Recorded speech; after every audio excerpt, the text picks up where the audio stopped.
This is Building Bridges with Michael Hershman. Hello, I'm Michael Hershman, and welcome to Building Bridges, that which unites us. A candid conversation about culture, democracy, and finding common ground. This week, I'm joined by Kathryn Wylde, a respected urban policy expert and passionate advocate for collaboration between the public and private sectors. As president and CEO of the Partnership for New York City, Kathryn represents the city's top employers and global business leaders, helping to drive growth, innovation, and opportunity across all 5 boroughs of the city. Under her leadership, the partnership has been a powerful force in mobilizing private sector expertise to strengthen the city's economy. Kathryn's work has spanned from affordable housing to economic development programs, and she continues to serve on numerous boards that have helped shape the future of New York. So what does it take to keep America's largest city both globally competitive and connected to the people who call it home? I'm going to begin, Kathryn, first by asking you a little bit about the partnership. I know that it literally goes back hundreds of years in New York City. Not quite back to the founding of New York, which I think we purchased 400 years in ago. 1623. Right. The Dutch purchased Manhattan for 60 guilders, which is about $24. So it's a pretty good deal. Yes. And interestingly enough, today, April 30th, is the anniversary of the purchase of Louisiana. Thomas Jefferson purchased Louisiana in 1803, April 30th, today, for $15 million. I'm kind of curious what it might cost us to buy Greenland these days. But tell us a little bit about the partnership.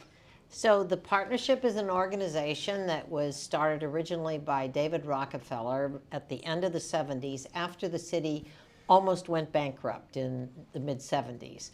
And that was a point at which our economy was transitioning from a manufacturing-based economy to the service economy, and we literally went broke. We lost half our Fortune 500 companies, moved out of the city or to the suburbs, or took manufacturing jobs overseas, and we lost 1 million people. And so our urban planning policy was planned shrinkage. So that was kind of the nadir in New York City's modern history. And David Rockefeller, who was a real champion of New York, started many of our great institutions, Rockefeller University, his family started the Museum of Modern Art, etc., Rockefeller Foundation, obviously. Rockefeller decided business had been asleep at the switch while New York almost went down the drain, and that shouldn't happen again. So he said there's got to be an organization that's paying attention to the city's interests, not a chamber of commerce, not business working for its own agenda, but business committed to the city's agenda. And here we are now, coming out of COVID, where the city has taken an economic hit. We've seen some companies leave the city. We've seen residents leave the city. But you know, I've always believed, whether it was COVID or whether it was 9/11 before that or the AIDS crisis before that, that this is the most resilient city in the world and probably the center of the universe. Do you see the city recovering in a similar fashion now out of the COVID crisis as you did back then?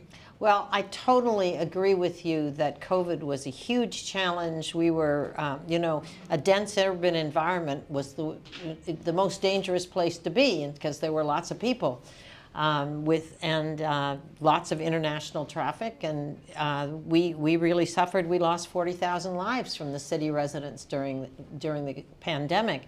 So, and we lost almost 1 million jobs in a period of a month, when everything shut down and the brick and mortar economy died. But fortunately, there was we were equipped, and in the leadership of the financial industry, we were equipped to shift to a remote economy in a matter of weeks. And so while we had a huge set of losses really through July of 2020, by the end of that year, we were really back, and the next year we had a 2% economic growth, And today we have more jobs than we've ever had in New York City. So we recovered everything we lost, plus some.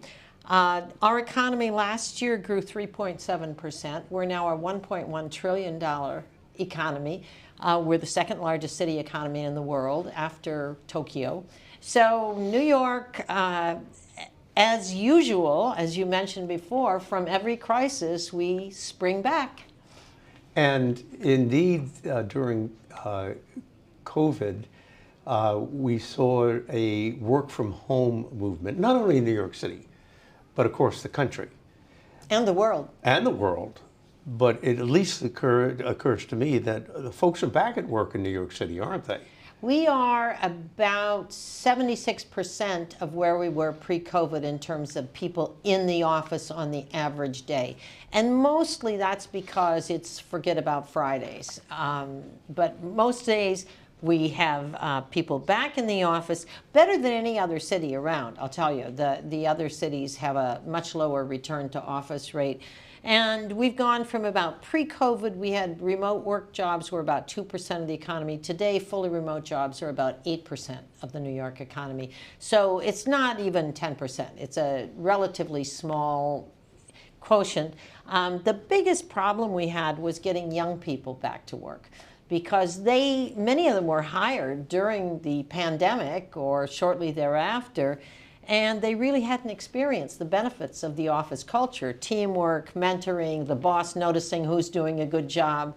And so that's taken a while to get back. But at this point, we have a healthy presence in the office. And as you know, employers are really investing in their office space to make it as attractive as possible to get people back to work. And it's working. Well, that's true. In this building we're in right now at 9 West 57th, a lot of money has been spent on building out amenity space for tenants, whether it's wellness space or health club space or whether it's restaurants. Yeah. And it's worked. I've noticed it looks terrific, and all the buildings that you go to that are, I mean, commercial rents are higher than they've ever been. We have some old buildings that didn't get with the program soon enough, older commercial buildings, and now we've passed some incentive laws, and we're hopefully going to see some residential conversions of those buildings, as we have seen over the years. Remember when Tribeca, Soho were manufacturing centers, and now they're very attractive loft commercial buildings. You mentioned that, of course, the financial community here in Manhattan, in New York City in general, is largely responsible for the resilience. But it's not just that. There's something else about New York?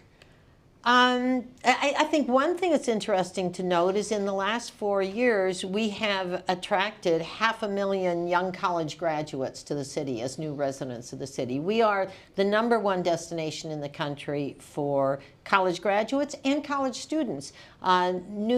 NYU had last year 120,000 applicants to get into the university, the most in the country. So we're seeing New York is attractive to young people.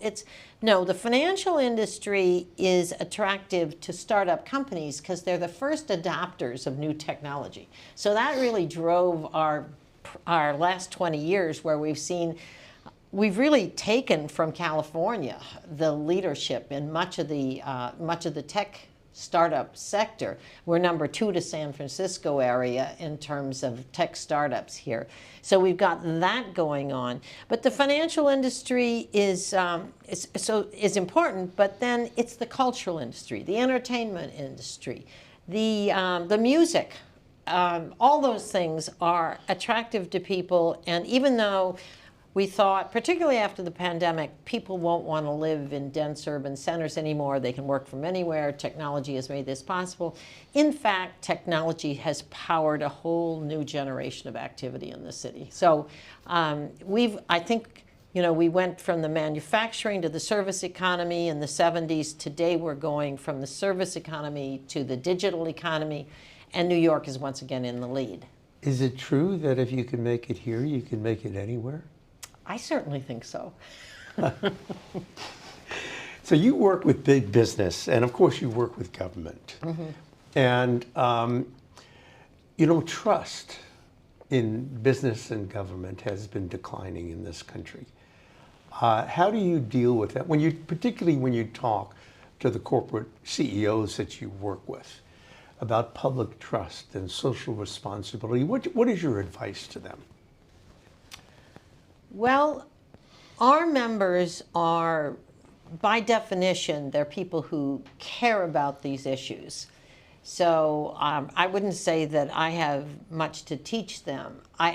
What I contribute is relationships on the ground, relationships with the local council members, the local legislators, the community groups of all types and sizes.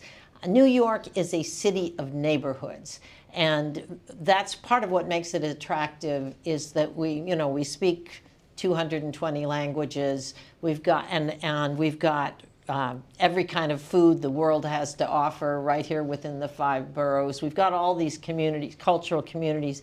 And so what we try and do at the partnership is be a bridge so that we're getting communication from the communities of the city and communicating that to the business leaders so they understand what's happening, what the needs are, what's going on, where our common interests are. And so I'll give you a recent example. Employers are very concerned after the pandemic with public safety in the city. We'd seen a real deterioration, proliferation of shootings and violent activity and random assaults by seriously mentally ill people on the subways.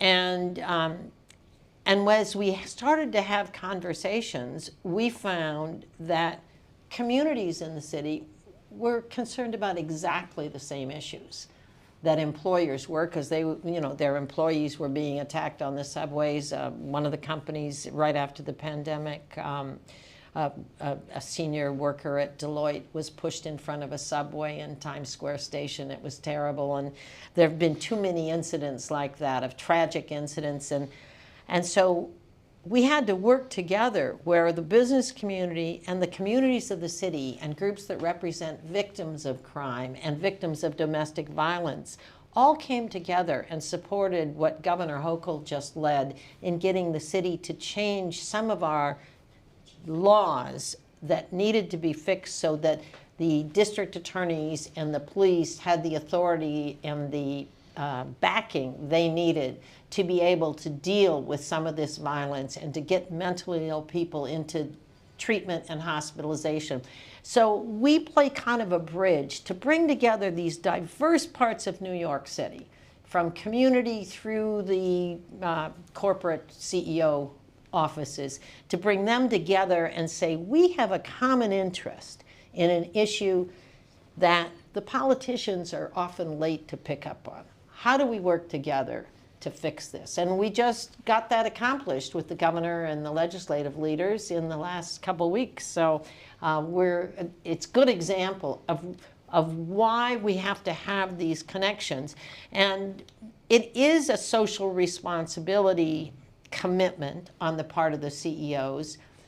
Again, it's the connectivity, the communication that often is missing. Their focus is, they run global companies. They're running around the world. Their focus is global, and of course on Washington, because that's where a lot of the damage gets done.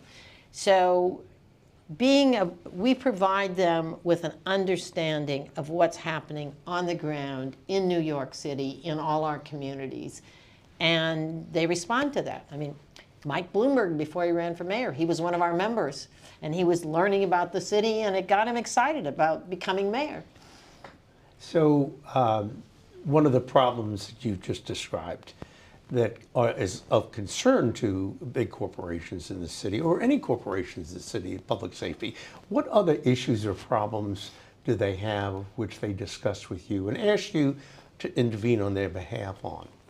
Well, I don't think it's any secret that the post-Bloomberg era in the city has not been as business friendly as the previous 20 years. And as a result, we do have to do a lot of work to communicate with young legislators in particular at both the city and the state level what the business community needs and what they don't need in terms of over-regulation or the city taking on responsibilities, or the state in particular taking on responsibilities for, right now we're having tomorrow a roundtable with the state legislature on regulation of AI.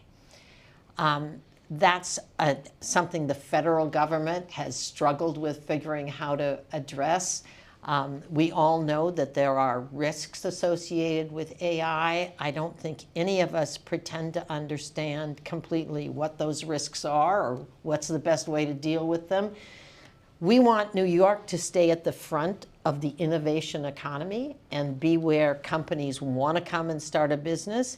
So we don't want the legislature to go too far in saying New York is going to over-regulate this new industry. We want it coming here. We've got 40,000 people trained to work in AI in New York already.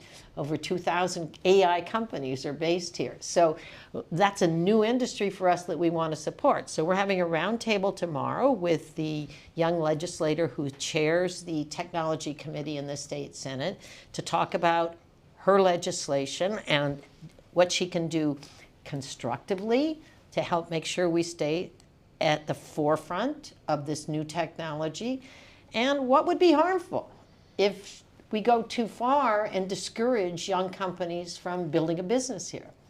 How are the divisions in the country, which are deeper now than ever, impacting your work at the partnership?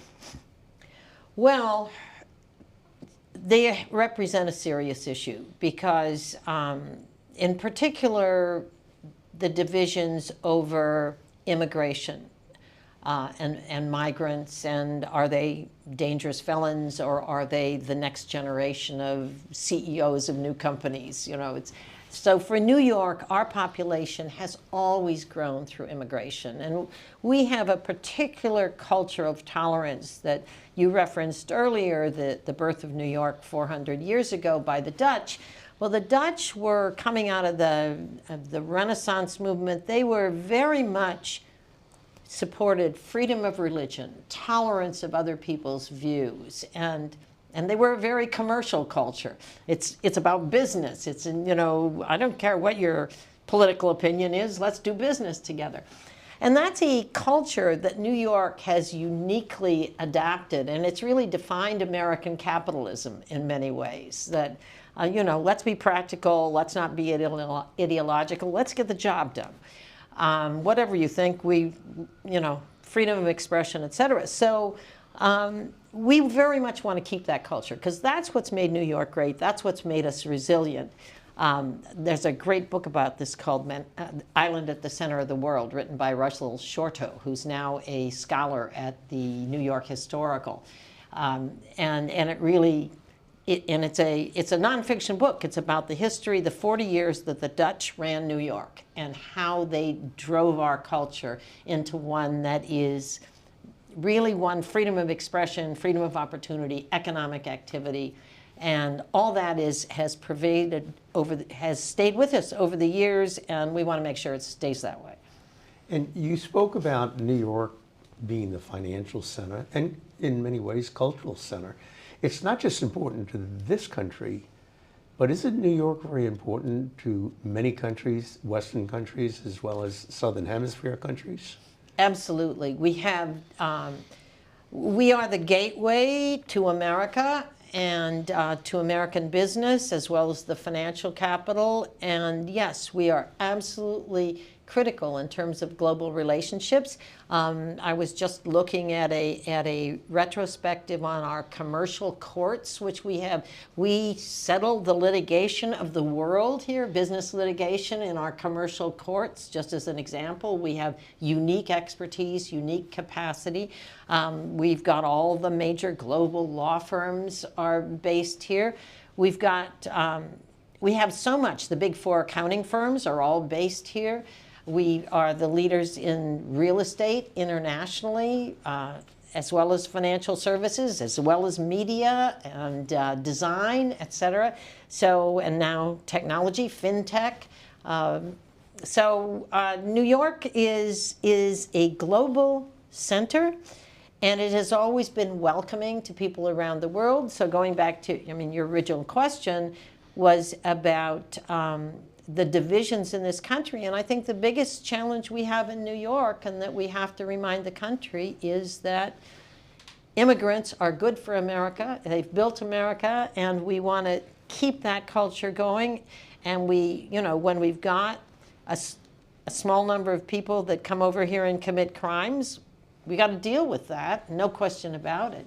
But we have to figure out, and we've been trying for the last 20 years, and I know the organizations like the U.S. Chamber of Commerce, the Business Roundtable, we want to create a better immigration system that encourages people to come here to work, to build businesses, to participate, and we've got to work on doing that. And we're hopeful that after the tax and budget issues are settled in Congress, that maybe we can move on and figure out a rational way to deal with immigration positively rather than negatively. Good point. It's interesting when you're talking about how important New York is, not only domestically but internationally. You didn't mention another institution here called the United Nations. Well, I'm very parochial. What can I tell you? But it certainly is important to have the United Nations here, and they actually have been a very important piece of helping build the New York international culture, maintain it, absolutely.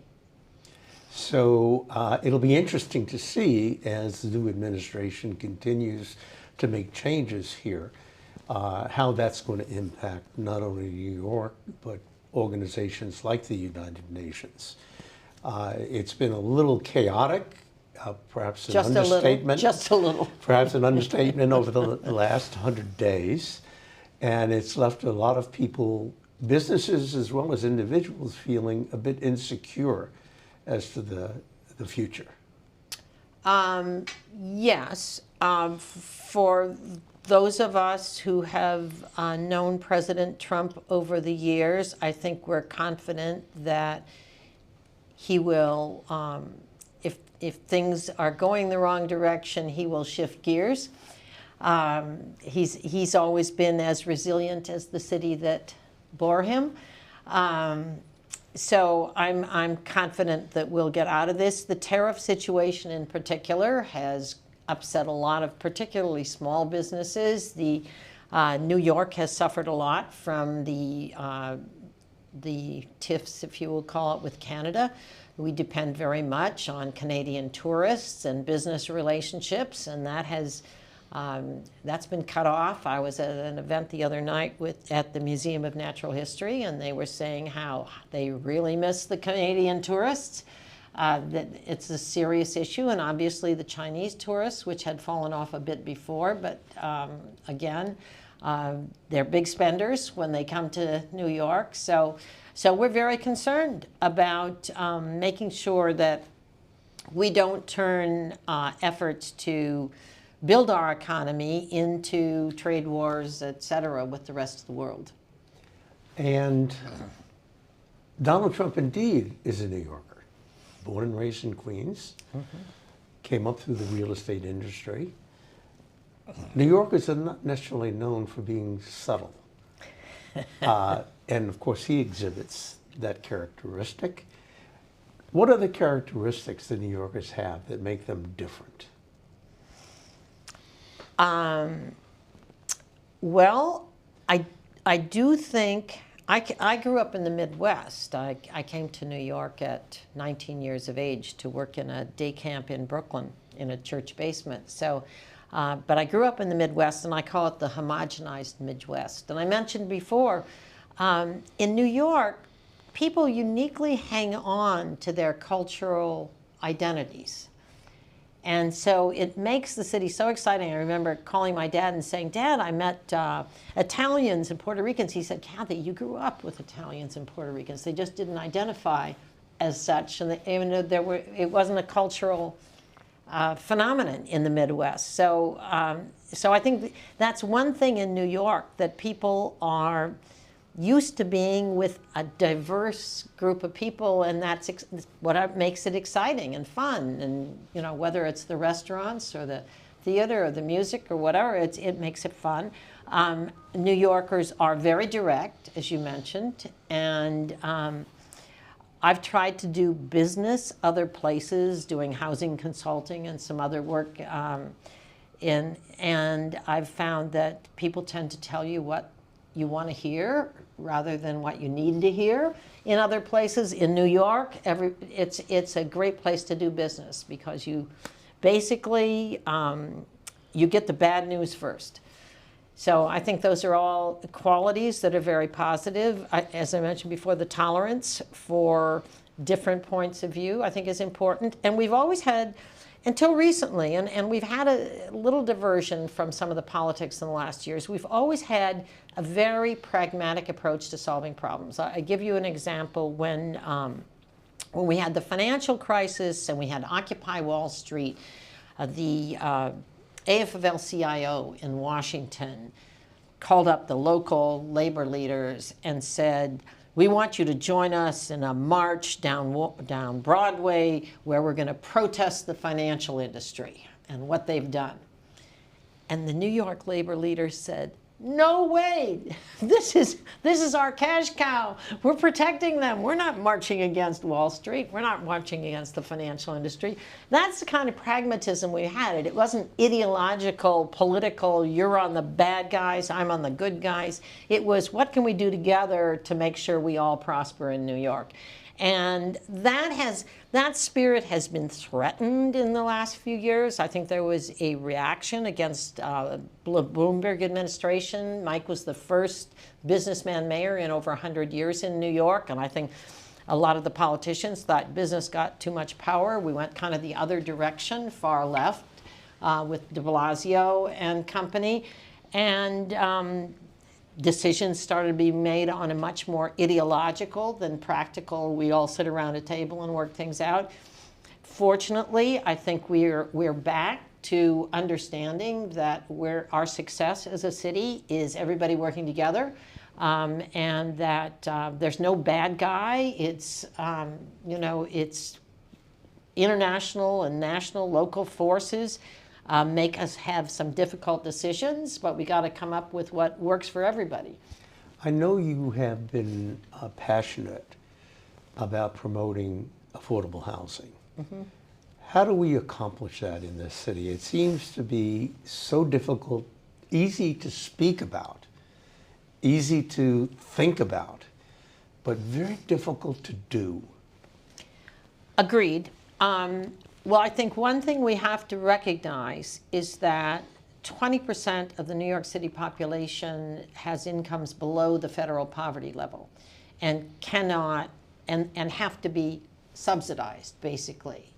And that is a national responsibility, and because the cities of this country absorb a very poor population, and they need federal help. So one of the things we're worried about and want to make sure is that the federal government does not cut off subsidies. We have 500,000 people almost living in public, federally subsidized housing. If there's a decision in Washington, we're not going to pay for our share of that rent anymore, we're in real trouble. We've got 500,000 people who will be on the streets homeless in a very short period of time because that housing will deteriorate. That housing has $80 billion worth of repairs and improvements that have to be made because most of the buildings are 80 years old or close to that. So, so one thing is we've got to keep the federal government in the game, whether it's tax incentives, tax credits, bond financing, Section 8 housing subsidies. They've got to stay in the game because the local tax base cannot support the affordable housing.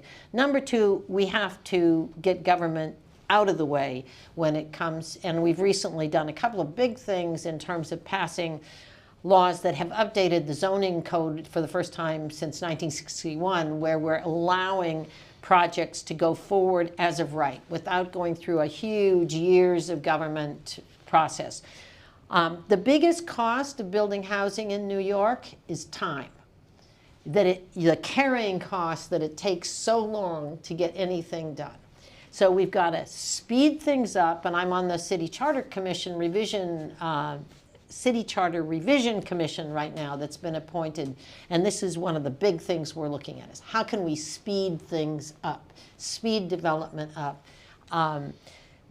make it easier and cheaper to produce in New York. So cost of construction, an apartment now costs about $1 million to build, and you know, a household could maybe afford, the typical household in New York, 99% of the households cannot afford what it costs to build. And we don't have enough tax dollars to subsidize housing for everyone. We've got a housing shortage now of over 300,000 units in the city, desperate.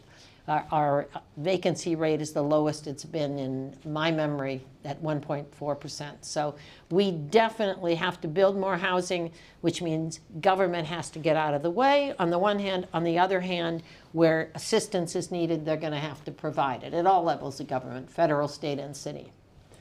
In your work, of course, which requires you to deal with not only business but government, do you also find yourself dealing with the labor unions that you spoke about earlier, and sometimes the differences between their needs and the needs of business? Yes, I deal a lot with the labor unions, and that's one of the interest groups that we bridge between corporate and community are the labor leaders, because they're very important. They represent more than 25% of the New York City workforce, both public and private. So yes, and in most cases, the labor unions are absolutely share the same concerns as business and communities at large in terms of public safety, affordability, making sure that their folks can afford to live here. So all of those issues are the same. How we pay for them is often different, and we have those conversations, but I think there is more agreement than not. New York City is, I think, next to Honolulu, the most heavily unionized city in the country, maybe Detroit. But we have to all work together. And in most circumstances, we're able to find those areas of agreement with most of the unions. There are some that are further left, but with most of the unions, they've got the same interests as all the other New Yorkers. They're very committed to the city. You use the phrase, how we pay for it. So public safety, you've talked about as an issue, and you mentioned during that discussion mental health issues, subway crime. What can business do? Because the budget deficits are growing, both at the city level, state level, federal level. How can corporations step up and help with issues like mental health? Well, they are doing a lot, actually. We, in terms of mental health in particular, a huge amount of support goes through corporate philanthropy on mental health issues. One example recently is we raised about $11 million to put 100 outreach workers on the streets after the pandemic, to basically support the city's efforts to deal with seriously mentally ill people living on the streets and in the subways. And but under city contract, those workers can't go into private spaces like MTA, ATM vestibules. They can't go into restaurants, into stores. If people are hanging out there, or coffee shops, if people who are there who need help. So we funded a program with an organization which is the largest provider of housing for mentally ill people, Breaking Ground. And Breaking Ground hired 100 outreach workers who were in all the business districts of Manhattan and downtown Brooklyn. And we connected them by text to the employees of our companies. And the employees could text when they had an encounter with a homeless person on the street. They could text to the outreach worker. The outreach worker could come immediately. It's not like calling 311 and having it go off into Never Never Land. They could come immediately, and then they reported back to the employee who reported it. Here was the disposition. Was this person really homeless? Were we able to get them into some kind of treatment? Were we able to find out more? And they kept them informed of what was happening. So suddenly, instead of feeling afraid and distancing yourself from this population, everybody began to understand, the employees that were participating in the system, and there were like 7,000 of them, were understanding what was going on with these people, and they became individuals, and then they saw that there were ways to help them if we could get them off the streets. The average homeless street person is on the streets for 8 years. So I mean, it's very hard to get them into treatment or into support. So that's a small example, but that's the kind of thing that we've been involved with. And there are just many, many other examples. The clubhouse model for people with mental illness, but who are being managed. They need a society, a social environment where they can communicate. And Fountain House is the biggest one that provides that assistance, and a lot of our members support that. So there's a huge philanthropic spirit in the DNA of New York business. I've talked to people from around the country, from other cities, from LA, San Francisco. We're helping them start a partnership. London. They're all jealous of New York because the corporate community here is so involved and so committed. Everybody is on nonprofit boards and is supportive in every way they could be of supporting meeting the needs of our community. So giving back to the community is actually good business, isn't it? Totally, absolutely. Yet there have been recent drives to get companies to focus more on shareholders and profits than social responsibility. The state of Florida. Short-termism, they call that. Yes, the state of Florida has dictated that their pension funds withdraw funds from companies that are involved in social responsibility, equality, diversity, and other programs. That is indeed, you believe, short-sighted. I believe it's short-sighted, and more important, many global corporations have spoken up and said they believe it's short-sighted, and they're, very much so. The social responsibility is something that is in the DNA of our business leaders in New York, and I think one of the things that keeps them here, that keeps us at global headquarters, because they believe in it so strongly. Yeah, I've been involved in local charity work here in New York City as well as other places. And I've always found New Yorkers, business people in particular, very charitable, very willing to step up for communities in need, for people in need. Absolutely. That's what makes me a proud New Yorker. I live in Bay Ridge, Brooklyn. Bay Ridge, Brooklyn. Only two types of people in the world today, those that live in Brooklyn and those that want to live in Brooklyn. Exactly. Right? Exactly. I lived there before it was in. As did, well, I lived in Flatbush, but I was born and raised in. Yeah, I know Flatbush. Yeah, so how is your neighborhood? How have you seen your neighborhood change since you moved there? Since I moved there, I moved to Bay Ridge in 1968. and it has changed a lot. It has, the population when I moved there was Irish, Italian. The Greeks were moving in. And subsequently, it has become more Middle Eastern, large Muslim, Palestinian, and Maronite population. It is younger, a lot more young people. We have had relatively restricted zoning, so we haven't had a lot of high-rise buildings, but we've got some new construction, low-rise new construction, and under the new City of Yes zoning proposals that were just passed this year by the City Council, I think we'll see more mid-rise development in the neighborhood, which is, I think, a good thing. So, but otherwise, in terms of it's, for many years, our commercial strips on 5th Avenue, 86th Street, 3rd Avenue were full of abandoned buildings and were very deteriorated during the 70s and 80s. They're all back, and we have great, strong neighborhood commercial strips.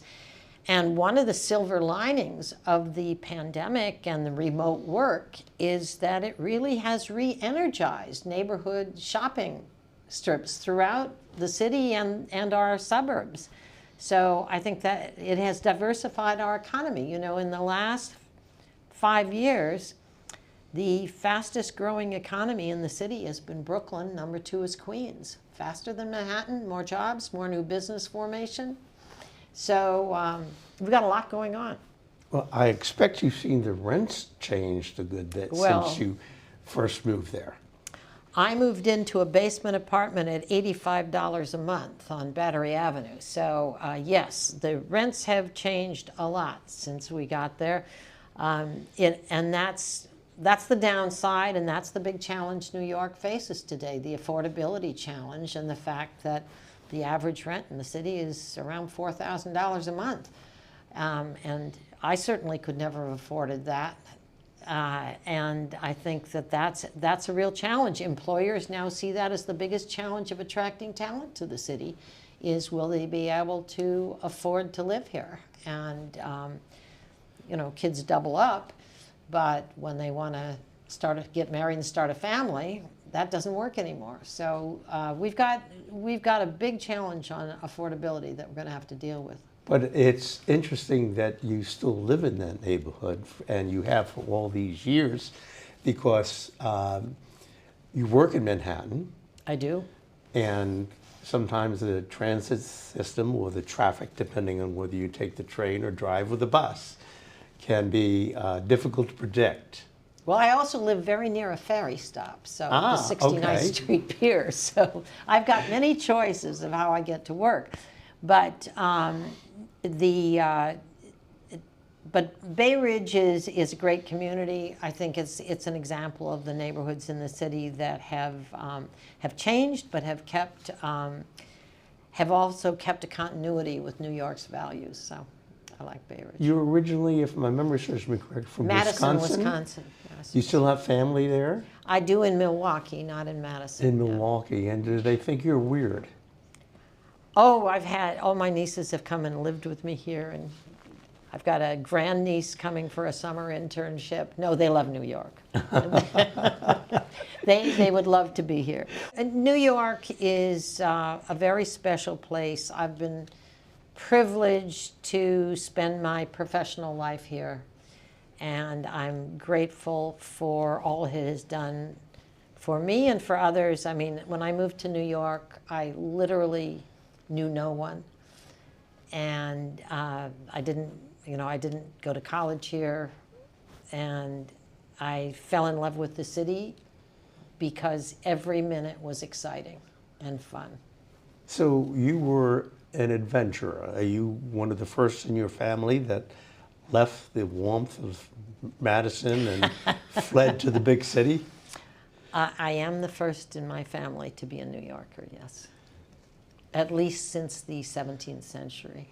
16th century, 18th century, 1700s. Why? Why? They say New York Did is... you wake up one morning and say, you know what, I'm going to go to New York tomorrow? No, they say New York is full of people who didn't fit in where they grew up. So I have found that to be the case, is that people who are looking for something different every day, hopefully every hour of every day, I think they come to New York. Kathryn, thank you so much for joining us today. It's been a terrific, informative conversation. Well, thank you, Michael, for having And me. it's always great to talk to a fellow New Yorker. Yes, I agree. As we close today's episode of Building Bridges, that which unites us, I'm reminded of how vital cities are, not just as engines of economic growth, but as places where people, ideas, and opportunity converge.